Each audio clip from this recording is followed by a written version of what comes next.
2 years after the collapse of Dhaka's Rana Plaza building, in which more than 1,100 garment factory workers died, millions of dollars have been paid to thousands of affected people, but the disbursement is not without controversy.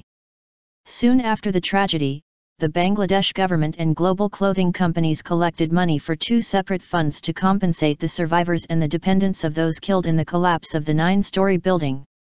Bangladesh's commercial banks and other local sources contributed $16 million to the Prime Minister's Relief and Welfare Fund following the disaster.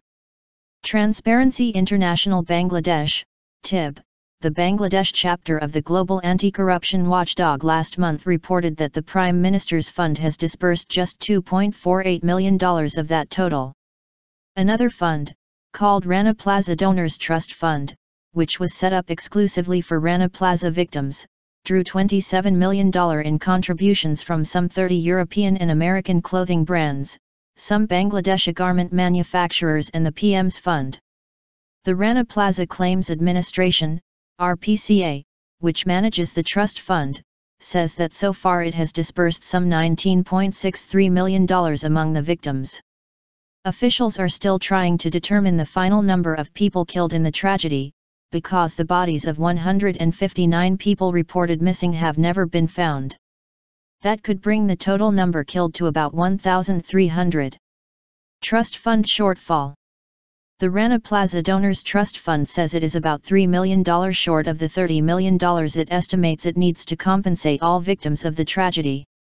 Transparency International Bangladesh Executive Director Iftikhar Zaman is calling on the Prime Minister's Fund to make up the difference. Although the Prime Minister's Fund received contributions of $16 million for the Rana Plaza tragedy victims, only $2.48 million was disbursed, through Trust Fund.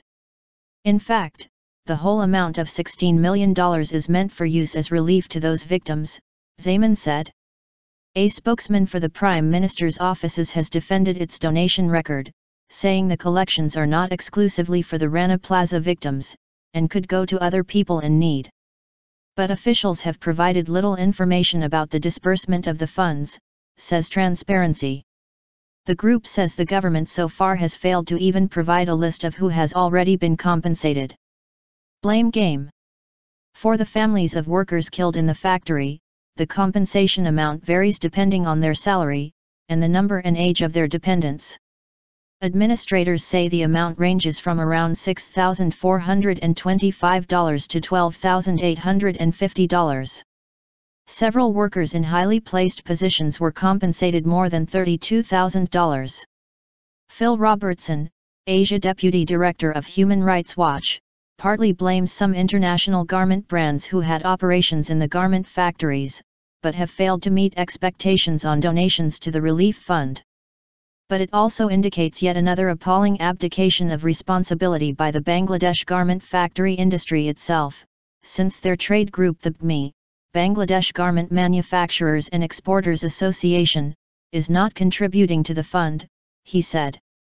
The Center for Policy Dialogue, CPD, a Dhaka-based think tank, said that although the government and outside groups have improved working conditions in many garment factories over the past 2 years, the slow payments process has meant that survivors and the victims' families are being denied financial support which could help rehabilitate them.